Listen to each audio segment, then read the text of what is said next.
नमस्कार मित्रांनो, माझं नाव विश्वदीप वाघमारे आहे आणि मी मागील 3 वर्ष झाले पोस्ट ऑफिसमधील GDS BPM या पदावर कार्य करत आहे. त्यामुळे मी जे तुम्हाला माहिती देणार आहे ते एकदम जेन्युइन असणार आहे. त्यामुळे तुम्ही माझ्यावर ट्रस्ट करू शकता. मित्रांनो, आज या व्हिडिओमध्ये मी तुम्हाला पोस्ट ऑफिसच्या नवीन भरतीबद्दल माहिती देणार आहे. त्यामध्ये मी तुम्हाला सिलेक्शन प्रोसेस किंवा तुम्हाला किती मार्क्स लागतात सिलेक्ट होण्यासाठी किंवा तुमचं एज क्रायटेरिया काय असला पाहिजे किंवा तुमचं सिलेक्शन होण्यासाठी तुमचं एज्युकेशन क्वालिफिकेशन काय पाहिजे, या सगळ्या प्रोसेसबद्दल मी तुम्हाला या व्हिडिओमध्ये माहिती देणार आहे. तर मित्रांनो, पोस्ट ऑफिसची भरती 2026 मध्ये जानेवारीमध्ये एक वेळेस आली होती 28,000 पदांसाठी. त्यामध्ये खूप मुलांचं सिलेक्शन झालंय, पण असे काही विद्यार्थी आहेत ज्यांचं सिलेक्शन त्या भरतीमध्ये होऊ शकले नाही. कारण त्यांनी फॉर्म भरण्यामध्ये काहीतरी चूक केली असेल किंवा पोस्ट प्रिफरन्स देते वेळेस त्यांच्याकडून काहीतरी चुका झाल्या असतील. अशा अनेक कारणामुळे काही जणांचे सिलेक्शन त्या भरतीमध्ये होऊ शकले नाहीत. तर मित्रांनो, तुम्ही या भरतीमध्ये त्या चुका टाळा आणि तुम्ही फॉर्म भरते वेळेस एखाद्याचा सल्ला घेऊन फॉर्म भरा, जेणेकरून तुमचं सिलेक्शन चांगल्या ठिकाणी होऊ शकते. मित्रांनो, खूप विद्यार्थी मला मेसेज करत होते की पोस्ट ऑफिसची नवीन भरती केव्हा येणार आहे. तर फायनली मित्रांनो, पोस्ट ऑफिसच्या नवीन भरतीबद्दल पोस्ट ऑफिसने एक नोटिफिकेशन जारी केलं आहे. त्यामध्ये त्यांनी सांगितलं आहे की त्यांनी डिव्हिजनकडून वॅकंट पोस्ट कंडक्ट करत आहेत, ज्यामध्ये सगळ्या डिव्हिजनचे वॅकंट पोस्ट कंडक्ट केल्यानंतर ते एक नवीन भरतीचं नोटिफिकेशन जारी करतील. ते नोटिफिकेशन मी तुम्हाला साईडला दाखवू शकतो. आणि मित्रांनो, नवीन भरतीमध्ये किंवा पोस्ट ऑफिसमध्ये लागण्यासाठी तुम्हाला कोणत्याही लिखित परीक्षा किंवा कोणताही इंटरव्ह्यू देण्याची गरज नाही. तुमचं फक्त 10th बेसवर सिलेक्शन होणार आहे. जर तुम्हाला 10वीला चांगले मार्क असतील तर तुमचं सिलेक्शन या भरतीमध्ये होऊ शकते. जर तुम्हाला जाणून घ्यायचं असेल की तुमचं सिलेक्शन पोस्ट ऑफिसमध्ये किती मार्क्सवर होऊ शकतो, तर तुम्ही तुमचे मार्क मला माझ्या या व्हिडिओवर कमेंट करा. मी तुम्हाला सांगतो की तुमचं सिलेक्शन पोस्ट ऑफिसमध्ये होईल किंवा नाही.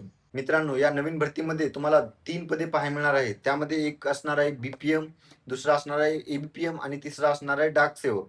तुम्हाला या 3 पदांबद्दल माहिती द्यायची असेल तर BPMचं काम असते ऑफिसमध्ये बसून कॅश व्यवहार करणे आणि ABPMचं काम असणे टपाल वाटणे आणि डाक सेवक जे असतो ते SOला लिंक असतो, त्याचं काम टपाल वाटणे आणि ऑफिसचे काम, हे दोन्ही काम त्याला करावे लागते.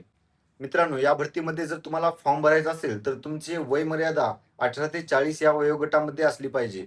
यामध्ये जर तुम्ही कास्टमधून असेल, म्हणजेच की SC ST जर तुमची कास्ट असेल तर तुम्हाला 5 वर्षाची एक्स्ट्रा सूट दिली आहे किंवा जर तुम्ही OBC मधून येत असेल तर तुम्हाला 3 वर्षाची एक्स्ट्रा सूट दिली आहे आणि जर तुम्ही अपंग किंवा PWD कॅटेगरीमधून येत असेल तर तुम्हाला 10 वर्षाची यामध्ये सूट दिलेली आहे.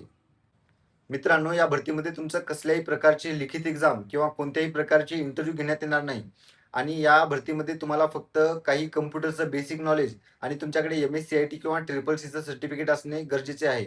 मित्रांनो, या पोस्ट ऑफिसच्या भरतीमध्ये तुमचं सिलेक्शन फक्त 10वीच्या मार्क्सवर होणार आहे. त्यामुळे या या भरतीमध्ये तुमची कसल्याही प्रकारची एक्झाम किंवा कसल्याही प्रकारचे इंटरव्ह्यू होणार नाही.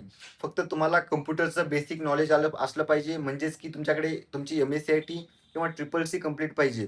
यामध्ये तुम्हाला सायकल चालवता येणे कंपल्सरी आहे. जर तुम्हाला सायकल चालवता येत असेल तर तुम्ही या भरतीचे फॉर्म भरू शकता. आणि मित्रांनो, या भरतीची अप्लाइंग डेट, फॉर्म कधी भरायचा किंवा एडिट फॉर्मची डेट अजून आलेली नाही किंवा रजिस्ट्रेशनची डेट आलेली नाही. ते मी आल्यानंतर तुम्हाला माझ्या YouTube चॅनलवर नक्की व्हिडिओ अपलोड करणार आहे. त्यासाठी तुम्ही या चॅनलला सबस्क्राईब करू शकता. मित्रांनो, नवीन भरती तुम्हाला लवकरच पाहायला मिळणार आहे. त्यापूर्वी तुम्ही ही तयारी करून ठेवा की तुमची 10वीची मार्क मेमो, तुमचं आधार कार्ड किंवा तुमचे जेवढे डॉक्युमेंट आहेत त्या डॉक्युमेंटवर तुमचं नाव बरोबर असलं पाहिजे. म्हणजेच की तुमची जन्मतारीख, नाव आणि तुमचा ॲड्रेस एकच किंवा सेम असलं पाहिजे. जर तुमच्या सर्व डॉक्युमेंटवर नाव सेम नसेल तर तुम्ही सिलेक्ट होऊन सुद्धा तुम्हाला डॉक्युमेंट व्हेरिफिकेशनमध्ये रिजेक्शन देऊ शकतात किंवा तुम्ही तिथून रिजेक्ट होऊ शकता. मित्रांनो, या भरतीची फॉर्म भरण्याची तारीख अजून आलेली नाही आणि जेव्हा ही तारीख येईल तेव्हा मी तुम्हाला या व्हिडिओच्या माध्यमातून सांगत असतो.